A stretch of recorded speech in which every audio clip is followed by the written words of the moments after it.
السلام علیکم ناظرین، ہم آپ کو بتاتے ہیں کہ پاکستان اور افغانستان جو کل رات کو آمنے سامنے آئے تھے اور ایک جنگ شروع ہوئی ہے ان کے درمیان، اس حوالے سے بتاتے ہیں۔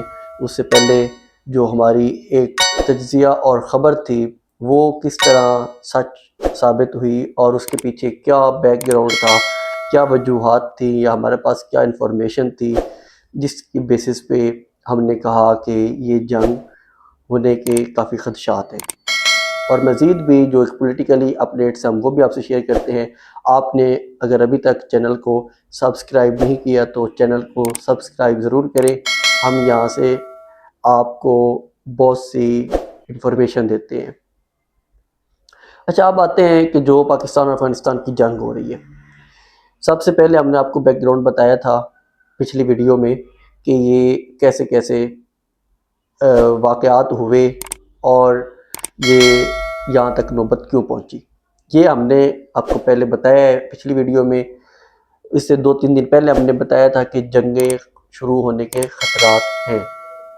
اس میں ہم نے پاکستان اور افغانستان کے بارے میں بھی بتایا تھا اور ایران اور امریکہ کے بارے میں بھی بتایا تھا۔ ایران اور امریکہ کے تو مذاکرات چل رہے ہیں۔ پاکستان اور افغانستان جو ہمارا بھی مدعا ہے اس پہ آتے ہیں۔ تو جو پاکستان بار بار کہہ رہا تھا افغانستان کو کہ آپ یہاں سے دہشت گردوں کو ہٹائیں، لیکن افغانستان ان کو سپورٹ کر رہا تھا اور وہاں سے وہ ٹی ٹی پی کو نہیں نکال رہا تھا، جس وجہ سے وہ یہاں پہ بارڈر کراس کر کے آتے تھے۔ خفیہ جگہ ہوتی ہیں بہت ساری جہاں سے وہ بارڈر کراس کر کے آتے ہیں اور یہاں پہ آ کے دہشت گردانہ کارروائیاں کرتے ہیں۔ بہت سی کارروائیاں ہوئی، پاکستان کا جواب دینا ضروری تھا۔ پاکستان کی فورسز نے رات کو جواب دیا، اس وقت جواب دیا جب افغانستان نے اٹیک کیا۔ افغانستان نے جب اٹیک کیا پاکستان کی فورسز کے اوپر، پاکستان کی فورسز نے جواب میں ایئر اسٹرائک بھی کی ان کے اوپر اور ان کی 27 سے زیادہ چوکیوں پہ قبضہ بھی کیا ہے اور 200 سے زیادہ جو وہاں پہ لڑنے والے تھے افغانستان کی طرف سے یا ٹی ٹی پی کے جو موقع دیکھ کے لڑائی کر رہے تھے ان کو بھی ہلاک کیا ہے۔ یہ سچویشن چل رہی تھی تو سب دیکھ رہے تھے کہ آخر کون سا مسلم ملک آ کے اس سچویشن کو کنٹرول کرواتا ہے یا ختم کرواتا ہے، لیکن ابھی تک کوئی بھی سامنے نہیں آیا سوائے ایران کے۔ ایران نے ایک اوپنلی بیان دیا ہے کہ آپ دونوں مسلم ممالک ہیں، ہمسایہ ملک ہیں، اس سچویشن میں نہ جائیں کیونکہ جنگیں کوئی فائدہ مند نہیں ہوتی۔ جنگ کا ہمیشہ نقصان ہوتا ہے، دونوں ملکوں کو نقصان ہوگا، تو لہٰذا آپ اس جنگ کو ختم کریں۔ اس کے علاوہ کسی نے بیک گراؤنڈ پہ کام کیا ہے تو انہوں نے ابھی تک فرنٹ پہ آ کے نہیں کہا، جس میں سعودیہ بھی ہو سکتا ہے، چین بھی ہو سکتا ہے اور قطر بھی ہو سکتا ہے۔ یہ جو 3 ممالک ہیں یہ ہو سکتے ہیں جو یہ چاہتے ہوں کہ پاکستان اور افغانستان جنگ نہ لڑیں، لیکن ابھی تک اوپنلی طور پہ کسی نے آ کے سامنے آ کے نہیں کہا کہ پاکستان کو اور افغانستان کو کشیدگی نہیں کرنی چاہیے۔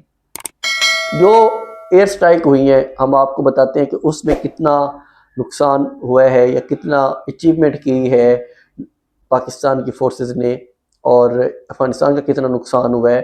تو اس میں جو آ رہی ہے ہمارے پاس اپڈیٹ کہ پاکستان کی ایئر فورسز نے قندھار اور کابل پہ ایئر سٹرائک کی ہے، جس میں ان کے جو ٹی ٹی پی کے یا افغانستان کے جو وہاں پہ ایک ٹینک تھے، 80 سے زیادہ ٹینک تباہ کیے ہیں، توپخانے تباہ کیے ہیں اور ان کا ہیڈ کوارٹر جو ہیں ان کے اوپر پاکستان نے رات کو بمباری کی ہے۔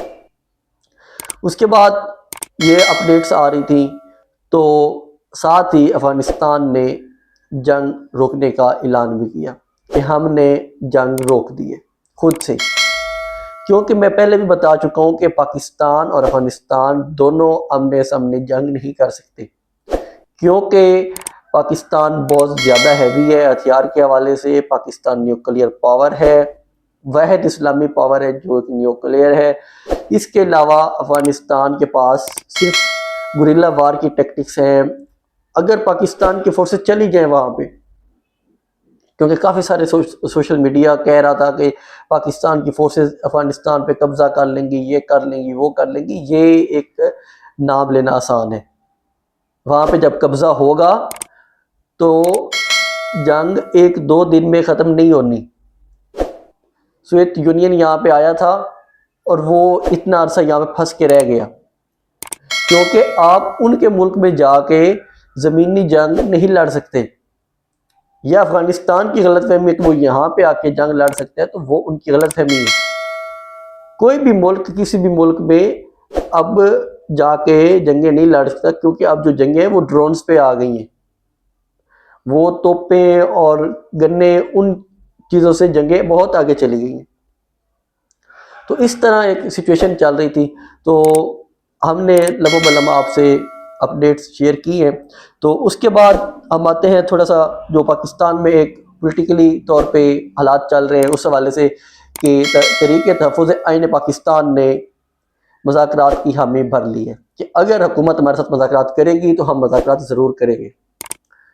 لیکن جو علیمہ خان ہے وہ کہتی ہیں کہ ہمیں مذاکرات نہیں کرنا چاہیے.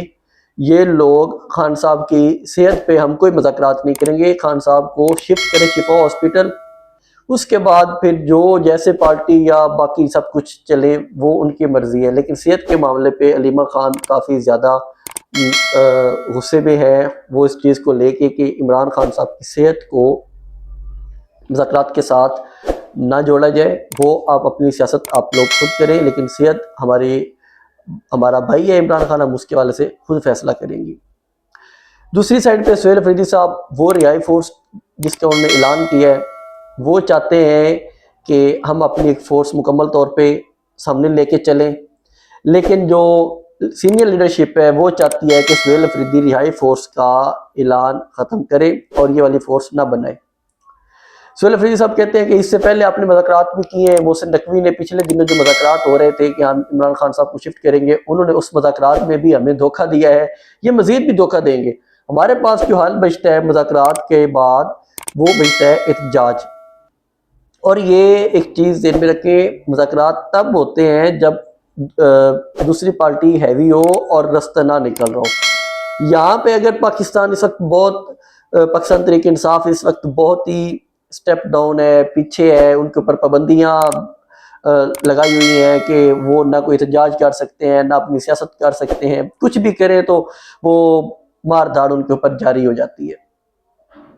اس کے بعد عمران خان صاحب کے بیٹوں نے ایک انٹرویو دیا ہے BBC کو. انہوں نے کہا ہے کہ عمران خان صاحب کو 23 گھنٹے بند رکھتے ہیں اور 1 گھنٹہ باہر نکالتے ہیں.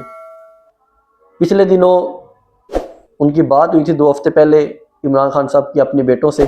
انہوں نے انہیں کافی کچھ بتایا ہے کہ کیا سچویشن ہے، کس طرح وہ رہ رہے ہیں. اب اس کے بعد عمران خان صاحب کے بیٹوں نے آ کے بتایا ہے کہ ان کے ساتھ کس طرح عمران خان صاحب کے ساتھ کس طرح ظلم اور زیادتی کی جا رہی ہے. اور اس سچویشن میں اگر کچھ مذاکرات کے ذریعے یہ چاہتے ہیں کہ ہم حل نکالیں، تو اس کا سب سے پہلے مذاکرات میں جو چیز ہونی چاہیے کہ عمران خان صاحب کی کم از کم وہ صحت کے بارے میں تو صحیح طرح خیال کریں. پھر آتے ہیں جی سپریم کورٹ.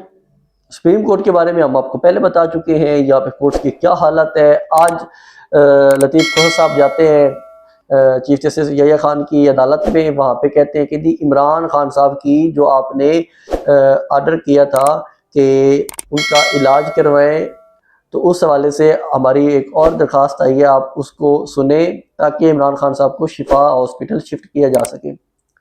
یہاں پہ یحییٰ خان صاحب کہتے ہیں جی میں نے تو ایسا کوئی آرڈر نہیں کیا، ہم نے تو ایسا کوئی آرڈر نہیں کیا، یہ تو گورنمنٹ کرے گی ان کا علاج یا وہ کرے گی. یہ حالت ہے ہمارے چیف جسٹس صاحب کی کہ وہ ڈرتے ہیں کہ جی ہم نے ایسا کوئی آرڈر نہیں کیا. صرف فنڈامنٹل رائٹس کے اوپر بھی وہ سٹے نہیں کر سکتے. وہ اتنے ڈرے ہوئے ہیں، اتنے مفاد پرست ہوئے پڑے ہیں کہ ان کے پاس اپنا آرڈر کرنے کا بھی اختیار نہیں ہے. وہ ڈرتے ہیں کہ میں ایسا کوئی آرڈر کروں گا تو جو باقی لوگ ہیں اگر حکومت میرے سے ناراض ہو گئی تو مجھے تو نکال دیں گے، وہ بھی امید لگا کے بیٹھے ہو گئے کہ مجھے بھی ایکسٹینشن ملے گی اور میں بھی آگے اور چیف جسٹس بنوں گا اور مرات انجوائے کروں گا. یہ حالت ہے نہیں کی. وہ کہتے ہیں ہم نے تو آپ کی درخواست جو آپ نے کل دی ہے ہم نے اعتراض لگا کے واپس کر دی. اب اعتراض لگا کے اگر واپس کیا آپ نے تو کسی کو بتایا تو ہوگا. اگر آج لطیف کھوسہ وہاں پہ نہ جاتے تو انہیں کیا پتا کہ میری درخواست انہوں نے اعتراض لگا کے واپس کر دی. یہ حالت ہے ہماری سپریم کورٹس کی، یہ ہماری عدالتوں کی کہ یہ کس طرح بے توقیری کر رہے ہیں. یہ والے جو چیف جسٹس بیٹھے ہوئے ہیں، ایک سائڈ پہ چیف جسٹس ڈوگر صاحب ہیں، دوسری سائڈ پہ یحییٰ خان ہے، دونوں ہی بغیر میرٹ کے آئے ہوئے ہیں. جب ان کو پتہ تھا کہ یہ زیادتی ہو رہی ہے ملک میں تو وہ چپ کر کے بیٹھے رہے، تماشا بنے اس سسٹم میں. وہ آئے اور اپنے فائدے لیے، اور آج یہ ان کی حالت ہو چکی ہے کہ وہ آرڈر دیتے ہوئے بھی ڈرتے ہیں. تو یہ کیا انصاف کریں گے دوسرے لوگوں کے ساتھ؟ تو اس کے ساتھ مجھے اجازت دیں، چینل کو سبسکرائب ضرور کریں. اللہ حافظ.